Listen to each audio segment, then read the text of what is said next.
అస్మద్గురుభ్యో నమ.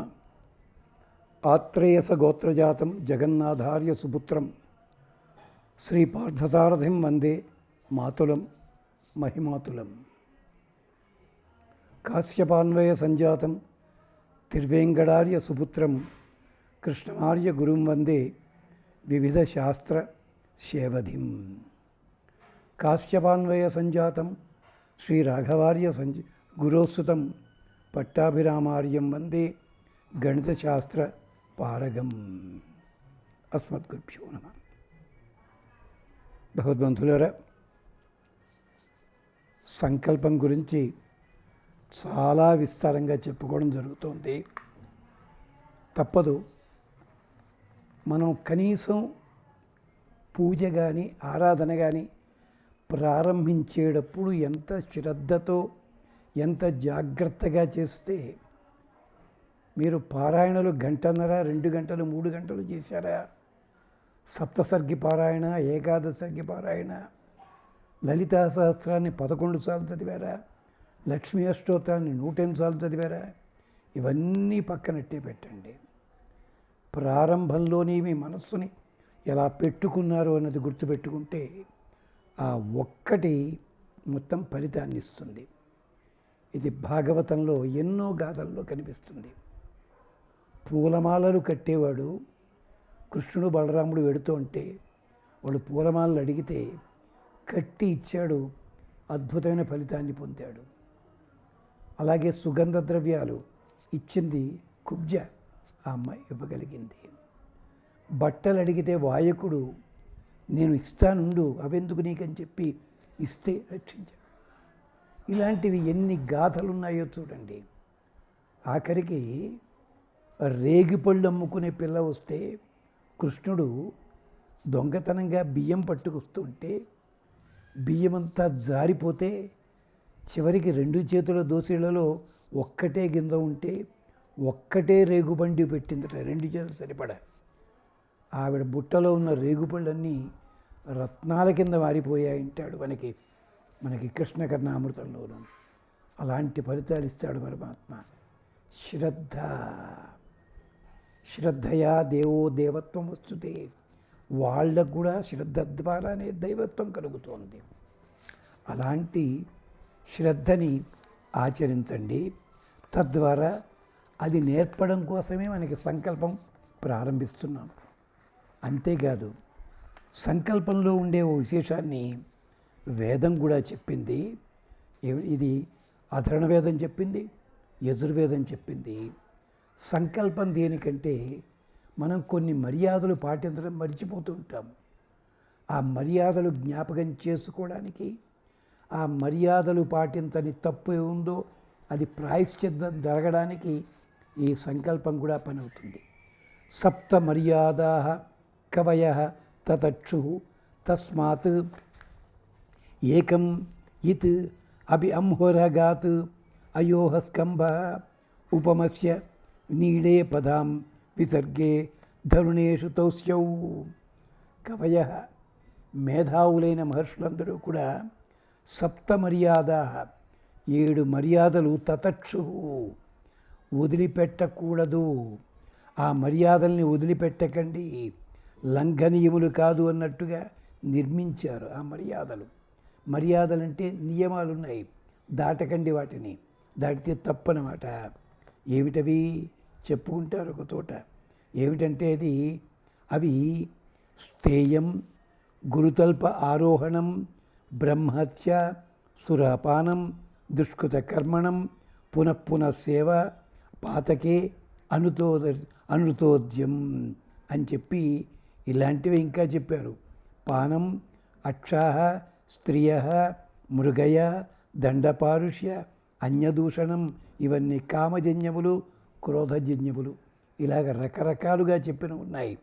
అందుకని తాసాం ఏకామిత్, ఆ మర్యాదలలో వద్దన్న వాటి కోసం ఒక్కటేనా అంహుర, పాపవంతులైన పురుషుడు అభిగచ్చతి, అది పాటించినట్టయితే ఒక్కడి చేసినా కూడా వాడు పాపాత్ముడి అవుతాడు.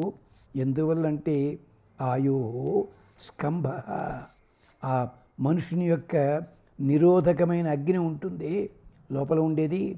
ఉపమంజ దగ్గర ఉండే మనసుని నీళే స్థానము నుండి పదాం ఆదిత్య రూపముగా గల తన రశ్ముల చేత విసర్జన స్థానమైన అంతరిక్షంలో ఉండే చోట ధరుణేషు నీటి లోపల తస్థౌ విద్యుతాత్మగా ఉంచాడు. అంటే వీడు చేస్తున్న తప్పులన్నింటినీ కూడా సూర్యుడు గమనిస్తూ ఉంటాడు. అది జలము లోపల ప్రవేశపెడతాడు. తద్వారా ఏమవుతుంది, మనం చేసే పాపములు ఏమన్నా ఉంటే కొంచెం దీని వివరణ చాలా కొంచెం కష్టం అవుతుంది. అది వివరణ అలా పెడితే వరుణదేవుడు ఈ పాపములన్నీ తొలగిస్తాడు మన కోసం. దానికోసమనే మనకి సంకల్పము, ఆ సంకల్పం చేస్తూనే నీళ్లు వదిలిపెడతాం, సంకల్పం చేస్తూనే ఆచమనం చేసుకుంటాం. ఇదన్నమాట. అంచేతనే ఈ జ్ఞానము మేధస్సు ఇది మనకుంటే తప్ప ఉపయోగించదు. అందుకనే మేధాసూక్తం కూడా చెప్తుంది. ఇది కూడా సంకల్పంలో భాగమే. మేధా దేవి జుషమాణ నా ఆగాత్. మేము సంకల్పం చేస్తున్నాం, మాకు మేధస్సు కూడా రావాలి. విశ్వాచి భద్ర సుమనస్యమాన త్వయా జుష్ట నుదమాన నురుక్తాన్. బాబు, నీవు గనక మాలో సక్రమంగా ఉన్నట్టయితే, మమ్మల్ని సక్రమంగా అట్టే పెట్టినట్టయితే, దురుక్తాన్ నుదమాన, చెడు మాటలు ఏ ఉంటాయో దేవబాహ్యాంతరములైనవి దేవతాంతరములైనవి ఇలాంటివన్నీ వదిలిపెట్టి బృహత్వదేమ విదధే సువీరా, మేము బ్రహ్మతత్వానికి సంబంధించినటువంటి మంచి మాటలనే మేము పలుకుతాము. అది విశేషం. అందుకని సంకల్పం చెప్తున్నాం. దీనివల్ల మాకు అన్ని రకాల ఫలితాలు లభించాలి. ఎలాగా? త్వయా జుష్ట ఋషిర్భవతి దేవి, నీవు అనుగ్రహించినట్టయితే, నీవు తృప్తి పొందినట్టయితే, వాడు అలాంటి ప్రవర్తన చేసినవాడు సాక్షాత్తు ఋషిగా మారుతాడు. వాల్మీకి ఏమయ్యాడండి, తిన్నడు ఏమయ్యాడండి, మరొకళ్ళు ఏమయ్యండి, వీళ్ళంతా మారలేదా? అదనమాట. అంచేత ఋషిర్భవతి. త్వయా బ్రహ్మ ఆగతశ్రీ ఉతత్వయా, హిరణ్యగర్భుడు సంపదలకి ఆధారమే అవుతాడా మహానుభావుడు. త్వయా జుష్టం చిత్రం విందతే వసు, నీ అనుమతితోటి నీ అనుగ్రహంతో నిన్ను తృప్తిపరిచినట్టయితే చిత్రం వసు విందతే, చయనీయమైన సంపద. చిత్రం అంటే ఆ సంపద రానే తానే ఆశ్చర్యపోతాడు కుచేరుడిలాగా. అలాంటిది 10 మందికి ఉపయోగించేలాంటిది అలాంటి సంపద. అదంతా కూడా చేస్తాం మేము. చిత్రం వసు. అంతేకాదు సానో జుషస్వ ద్రవిణోనమేధే ద్రవిణ నా, మాకు ద్రవిణ నా కుబేరుడి వలె మంచి సంపద అనుగ్రహించు. చిత్రం వసు అంటే ధనము, గృహములు, వాహనములు, పశువులు, సేవకులు, ఇలాంటి రకరకాల సంపదలన్నీ కూడా నువ్వు ఇవ్వగలవు. మేధామ్మ ఇంద్రా దదాతు, మేధాం దేవీ సరస్వతి, మేధాం మే అశ్విన ఉభౌ దత్తాం పుష్కర స్రజ. ఇగో ఈ భావం మీకు తెలిసినదే. వీళ్ళందరూ కూడా మాకు రక్షించాలి, సంపద ఇవ్వాలి. ఇక్కడ ఒక విచిత్రమైన మాట ఉంటుంది, మంత్రం ఉంటుంది. ఇది తప్పర్థం చేసుకుంటారు చాలామంది. అప్సరాసు యా మేధ గంధర్వేషు చ యన్మనః దైవీం మేధ సరస్వతి సామాం మేధ సురభి జుషతాం స్వాహ. అప్సరసలు అంటే ఊరుమ్మడి సొత్తుగా భావన చేసేవాళ్ళే తప్పించి రెండో అర్థాన్ని చూడరు. ఈ అప్సరసలంతా స్వామితో దెబ్బలాడి పెట్టుకున్నారు. బ్రహ్మవైవర్త పురాణంలో ఉంది. ఏమయ్యా, మాకందరికీ చెల్లెలు లక్ష్మీదేవి. శాస్త్ర ప్రకారము అక్కలకి వివాహం కాకుండా చెల్లెల్ని వివాహం చేసుకుంటే వాడికి పరివేత్త అని దోషము. నువ్వేం చేశావు? ఇన్ని వేల మంది అప్సరసలు వస్తే వీళ్ళందరినీ కూడా ఊరుమ్మడి సొత్తు కింద చేశావా? నువ్వు లక్ష్మీదేవి వివాహం చేస్తున్నావు, ఏమిటయ్యా ఇది? అందుకనే వాళ్ళు కూడా గోపికల కింద అవతారం ఎత్తారు మహానుభావులు. కృష్ణ పరమాత్మ అవతారం ఎత్తడానికి 5-6 కారణాలు కాదు, మొత్తం 29 కారణాలు ఉన్నాయి. ఇలాంటివి పెండింగ్ ఫైల్స్ క్లియర్ చేయాలి అందుకని చెప్పి. అలాగా అప్సరాసు యా మీద ఒక్కొక్క అప్సరసకున్న తెలివితేటలు ఏమిటండి, పురాణాలు చదవండి అర్థమవుతుంది మీకు. అలాంటిది అప్సరాసు యా మేధ గంధర్వేషు జయన్మన. గంధర్వులు వాళ్ళంతసేపు మాయలు చేస్తారంటారు, కాదు, గానం చేయడంలో, అలాగే శిల్పాలు చెక్కడంలో, ఇలాంటి వాటిలో గంధర్వుల గొప్పతనం మనకి హరివంశంలో చెప్తారు. గంధర్వేషు చ యన్మన దైవీం మేధ సరస్వతి సా మాం మేధ సురభి జుషతాం. అది మమ్మల్ని పొందాలి, మమ్మల్ని తృప్తిపరచాలి. ఆ మాం మేధ సురభి విశ్వరూప హిరణ్యవర్ణ జగతి జగమ్య ఊర్జస్వతి పయస పిన్వమాన సా మాం మేధ సుప్రతీకాం జుషంతాం. మాకు కోరికలన్నీ ఇవ్వాలి, విశ్వరూపమైనటువంటి సంపదంతా బుద్ధి మాకు ఇవ్వాల్సి ఉంటుంది. జగన్మాత ఆవిడ, జగత్తుకంతటికి కూడా పురుషార్థాలు ఇచ్చే మహాతల్లి, అవశ్యం పొందదగినది.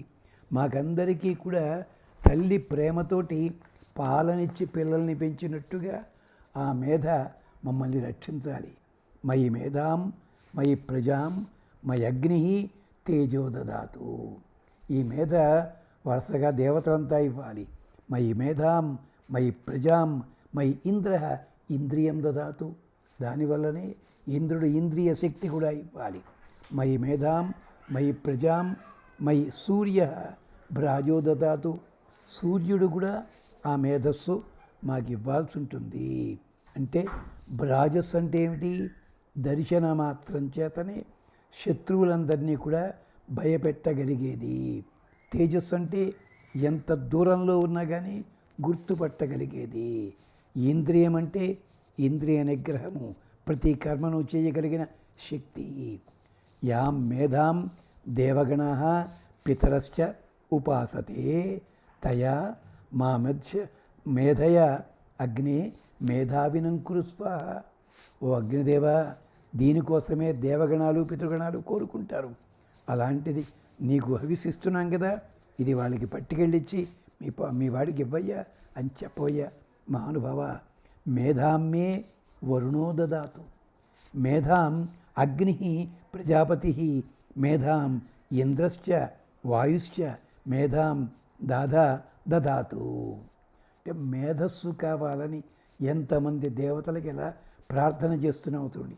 ఇదంతా మీరు ఒక సంకల్పంతో చాలు, మేధస్సు కలుగుతుంది.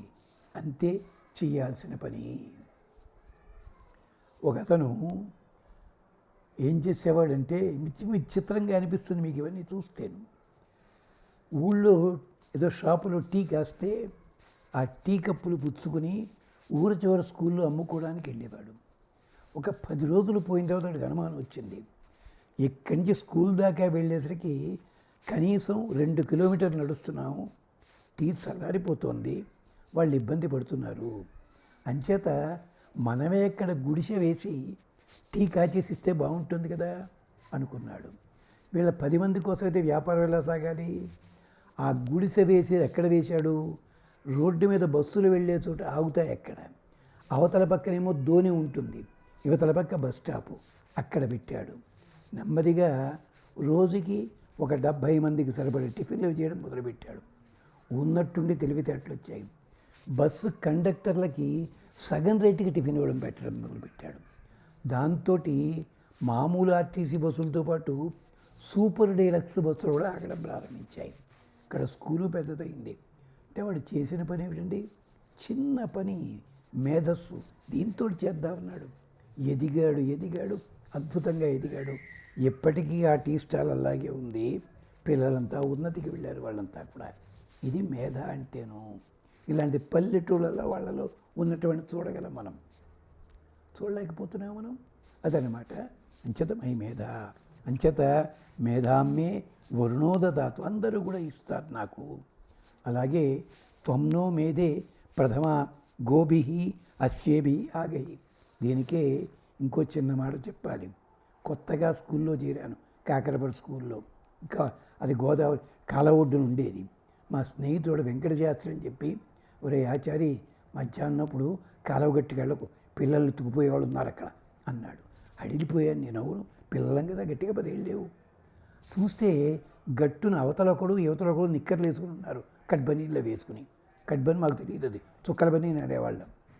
తర్వాత మా చిన్నక్క చెప్పింది, లేదురా వాళ్ళు ప్రెసిడెంట్ ఊళ్ళో పంచాయతీ వాళ్ళు పెట్టారు మనుషుల్ని, వాళ్ళు ఈత కొడతారు, పిల్లలు వచ్చి నీళ్ళలో తాగడానికి వచ్చి గిన్నెలు కడుక్కోవడానికి వచ్చి పొరపాటును జారి పడిపోతే వాళ్ళని రక్షించడం కోసం అటుపక్కనొకడు ఇటుపక్కనడు స్విమ్మర్లను పెట్టారు. అంతేకాదు ఈ కాలువలో నీళ్లు తాగాలి, పొరపాటు ఏదైనా జంతువు ఇక్కడ చచ్చిపోయి కొట్టుకొస్తుంటే అది తీసేసి ఆ నీళ్లు శుభ్రం ఇవన్నీ చేస్తారు దానికోసం. చివరికి వాళ్ళ మేధస్సు ఏమైందో తెలుసా, స్కూల్లో పిల్లలు ఈత కొట్టడం నేర్చుకోదలుచుకున్న వాళ్ళు నెలకు ఒక అణా ఇచ్చి నేర్చుకోవడం మొదలుపెట్టారు. వాళ్ళకి డబ్బులు వచ్చాయి, వీళ్ళకి తెలిసాయి. ఇది మేధ అంటే ఎంతటి కాస్త దాంట్లోంచి కూడా కొత్త కొత్త విశేషాలని పట్టుకోగలిగి రావడం, ఇది చూడవచ్చును. దీనికే మళ్ళీ ఇంకోటి తప్పదు, సైడ్ ట్రాక్ చెప్పాలి. ఒక ఇంగ్లీష్ సినిమా వచ్చింది, కోని అని మన వాళ్ళే తీశారు, ఆస్కార్ అవార్డు వచ్చింది. ఏమిటది? కాశీనగరంలో అక్కడ గంగానది ప్రాంతంలో అందరికీ పితృదేవతల కింద వదిలిపెట్టి తాంబూలాలు ఇవన్నీ వదిలిపెట్టి నీళ్ళల్లో పళ్ళు వదిలిపెడుతుంటారు. ఆ పళ్ళు మామిడి పళ్ళు ఇలాంటివన్నీ. వాటి కోసం పిల్లలు ఈత కొట్టగలిగినంత వరకు వెళ్ళి ఆ పళ్ళు తెచ్చుకుని తను తినడం కానీ కడిగేసి అమ్ముకోవడం కానీ చేస్తున్నాడు. కానీ ఇలా చేస్తున్న వాళ్ళల్లో ఒక అమ్మాయి అంటే గట్టిగా 12 ఏళ్ళు ఉండవు. ఆ పిల్ల మిగిలిన పిల్లల కంటే కూడా వేగంగా ఈదుకుంటూ వెళ్ళేది. వేదుకుంటూ వెళుతుంటే అనుకోకుండా ఒక ఫిజికల్ డైరెక్టర్ అంటే వ్యాయామ ఉపాధ్యాయుడు అంటే ఆటలు నేర్పేవాడు, డ్రిల్ మాస్టరు చూసి ఆ పిల్లని దగ్గరికి తీసుకుని స్విమ్మర్గా ఎదిగించేలా చేశాడు. అంటే ఈత కొట్టడంలో నేర్పెడతాను. ఆ అమ్మాయికి ఎవరు అవకాశం ఇవ్వలేదు. ఇవ్వకపోయినా అతను సొమ్మునంతా ఆ పిల్ల ఖర్చు పెట్టి తల్లిదండ్రులకు చెప్పి ఆ పిల్లని ఉత్తమ క్రీడాకారిణిగా దిద్ది తీర్చి ప్రపంచ విఖ్యాతిగాంచిన స్విమ్మర్గా చేసి పెట్టాడు. ఇది 71, 74 మధ్యలో జరిగింది. ఇది మేధస్సు అంటేను. అంటే నీలో ఉన్న శక్తిని ఎవడికో ఒకడికి అందించు, ప్రేరణ కలిగించు. ఇలాంటివి చాలా వచ్చాయి. తారే జమీన్ పర్ కానీ అది మేధస్సు అంటేను, అది మేధ అంటారు అన్నమాట. అంచేత ఈ మేధస్సు ఈ దేవతలందరూ ఇత్రుగాక నాకు, అంతేనా? త్వన్నో మేధే ప్రథమ గోభి అశ్వేభి ఆగై త్వం సూర్యస్య రశ్మిభి త్వమోసి యజ్ఞయ. మాకు సూర్యకిరణాలతో సహా వస్తూ యజ్ఞం ఎలా నిర్వహిస్తున్నావో అలాగే మాకు సంపదలు కలిగించు. మేధామహం ప్రథమాం బ్రహ్మణస్పతిం బ్రహ్మజాతాం ఋషిష్ఠితాం ప్రపీతాం బ్రహ్మచారిభి దేవానాం అవసే హువే. బ్రహ్మణస్పతి బ్రహ్మదేవుడికి ఆ తెలివితేటలు మేధ వల్లే కదా. అలాంటి మేధను నేను కోరుతున్నాను. యా మేధాం రుభవోయు, రుభువులని చెప్పుకున్నావు ఒకసారి. మానవులయ్యుండి కూడా దేవతలతో సమానంగా తపస్సు చేసి అలాగా దేవతలతో సమానంగా సృష్టి చెయ్యగలిగిన వాళ్ళు, వాళ్ళకి మేధస్సు ఉంది కనుక చేశారు. అంతేకాదు యా మేధాం అసురావిదు, గొప్పదైన బలం కలిగిన రాక్షసులు వాళ్ళకుంది. అసురుడు అంటే రాక్షసులు మాత్రమే కదా, కాదు మంచివాళ్ళు కూడా. ఋషయో భద్రాం మేధాం యం విదుహు, ఋషులైన వాళ్ళు ఉన్నారు. ఆ మేధస్సు ఎంత గొప్పదండి. అలాంటి మేధస్సు వాళ్ళకి తెలుస్తుంది. అలాంటిది మాం అద్య మేధాయాజ్ఞౌ మేధావినం కురు. అంతేకాదు భూతకాలంలో భవిష్యత్తులో వర్తమానంలో ఎవరెవరైతే ఋషులందరూ మేధస్సు సంపాదించారో వాళ్ళందరి క్షేమము నాకు కలిగి, వాళ్ళ అనుగ్రహం నాకు కలిగి మేధస్సు కలగాలి అంటూ ప్రార్థన చేస్తారు. అది మేధ సూక్తంలో ఉన్న విశేషం. ఇది సంకల్పంలో కూడా ఒక భాగము అని జ్ఞాపకం చేస్తూ మళ్ళీ విశేషాలకి ఇంకో దాంట్లోకి పెడదాం. స్వస్తి.